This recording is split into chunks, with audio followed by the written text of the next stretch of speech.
ఇక కళ్ళజోడు అవసరం లేదు. స్మార్ట్ విజన్ ఐ హాస్పిటల్లో ఎలాంటి ఐ సర్జరీకైనా 50% డిస్కౌంట్. ఆగస్టు 11 నుండి 19 వరకు మాత్రమే.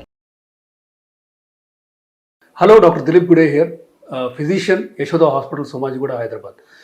మనం కొలెస్ట్రాల్ గురించి రకరకాల అపోహలు చాలా మందిలో ఉన్నాయి. దీని గురించి మనం డిస్కస్ చేద్దాం. కొలెస్ట్రాల్లో మనకు తెలిసిందే కొన్ని బ్యాడ్ కొలెస్ట్రాల్స్ ఉన్నాయి, కొన్ని గుడ్ కొలెస్ట్రాల్స్ ఉన్నాయి. సో బ్యాడ్ మనకి తెలిసిందే LDL, total cholesterol, triglycerides, VLDL ఇవన్నీ తక్కువ ఉండాలి. హెచ్డిఎల్ ఎక్కువ ఉండాలి. సో ఎంత ఎక్కువ ఉండాలి, ఎంత తక్కువ ఉండాలి, వీటి గురించి మనం డిస్కస్ చేద్దాం. ఒక సాధారణంగా మనం చాలామంది ఏం చేస్తూ ఉంటారంటే బ్లడ్ టెస్టులు చేయించుకొని, ఇప్పుడు ఈ మధ్య ఈ డయాగ్నోస్టిక్ సెంటర్స్ చాలా ఎక్కువ అవటం, 80% 90% డిస్కౌంట్స్ ఇవ్వటం, వీటి వల్ల ఇంటికి వచ్చి మరీ బ్లడ్ టెస్టులు చేస్తున్నారు. వీటిలో లిపిడ్ ప్రొఫైల్ రిపోర్ట్స్ని పేషెంట్సే చూసుకొని, అంటే వేరే రిపోర్ట్స్ని కూడా పక్కనున్న నార్మల్ రేంజ్ చూసుకొని రిఫరెన్స్ రేంజ్ అంటుంటాం. సో వాళ్ళంతా వాళ్ళే they are deciding, okay normal రేంజ్లో ఉందిలే, ఇంకా డాక్టర్ దగ్గరికి వెళ్ళడం ఎందుకు అని. అండ్ అన్ఫార్చునేట్లీ సమ్ డాక్టర్స్ వాళ్ళ బిజీ ప్రాక్టీస్లో ఒకవేళ డాక్టర్ దగ్గరికి వెళ్ళినా కూడా బాగానే ఉంది అని ఫాస్ట్గా చూసి పంపించే ఒక రకమైన నిర్లిప్తత అనేది ఉంది. So it is unfortunate.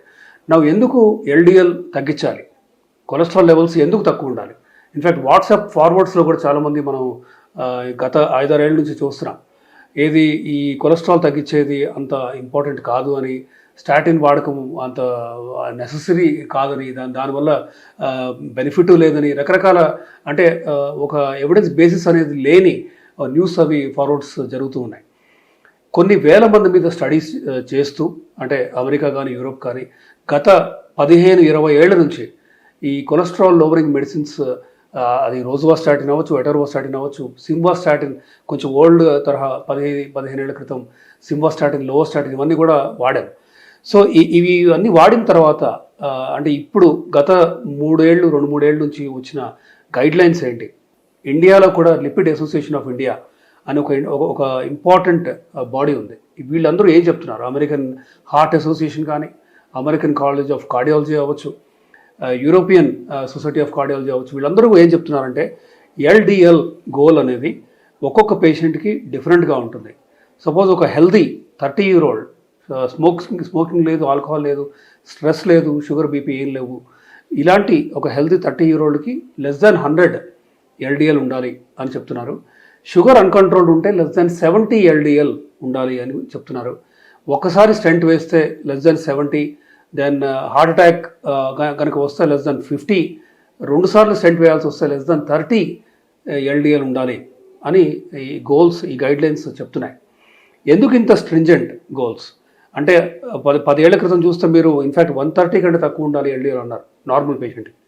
So different subsets of patient పాపులేషన్కి, అది డయాబెటిక్ అవ్వచ్చు, లేదంటే ఇలా అన్కంట్రోల్డ్ షుగర్ కానీ, బాగా సిగరెట్ తాగేవాళ్ళు అవ్వచ్చు, బ్యాక్గ్రౌండ్ హార్ట్ డిసీజ్ తీవ్రంగా ఆల్రెడీ ఉన్నవాళ్ళు అవ్వచ్చు, ఇలా రకరకాల పేషెంట్ పాపులేషన్స్కి డిఫరెంట్ ఎల్డిఎల్ గోల్స్ ఉన్నాయి.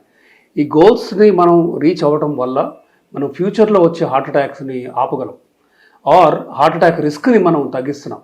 అంటే 100% వచ్చే హార్ట్ అటాక్ని మనం 40% తగ్గిస్తున్నాం, ఆర్ 40ని ఇంకా తగ్గించడం, 10-20కి తీసుకురావడం ఇలా. సో తద్వారా ఏం చేస్తున్నాం, మనం ఈ పేషెంట్కి క్వాలిటీ ఆఫ్ లైఫ్ పెంచుతున్నాం, లైఫ్ ఎక్స్పెక్టెన్సీ ఇన్ జనరల్ మనం ఇంప్రూవ్ చేస్తున్నాం, లైఫ్ స్పాన్నే పెంచుతున్నాం. So cholesterol lowering, suppose already నేను మ్యాక్సిమం కొలెస్ట్రాల్ లోవరింగ్ మందు వాడుతున్నాను, ఫర్ ఎగ్జాంపుల్ 20 mg రోజువాస్టాటిన్ మీరు వేసుకుంటున్నారు, మీ ఎల్డిఎల్ ఈ స్టిల్ 100 ఆర్ మోర్, అంటే అంతకుముందు 160 ఉండే ఎల్డిఎల్ ఇప్పుడు 100 ఉంది. కానీ 100 సరిపోదు.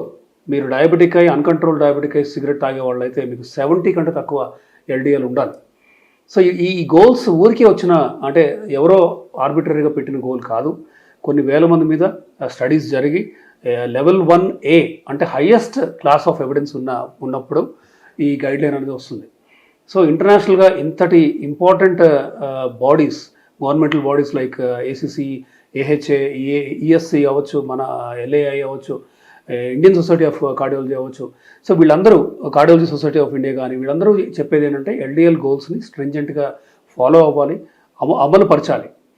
సో ఇది అందరి బాధ్యత, నాట్ జస్ట్ కార్డియాలజిస్ట్ బాధ్యత, ఫిజిషియన్ అవ్వచ్చు, డయాబెటాలజిస్ట్ కానీ, అందరం we have to look at each lipid profile parameter and bring down తద్వారా అంటే ఈ పేషెంట్కు ఉన్న రిస్క్ ఫ్యాక్టర్స్ని మనం పరిగణనలో తీసుకొని ఎంత ఎల్డిఎల్ తగ్గించాలనేది మనం చూడాలి.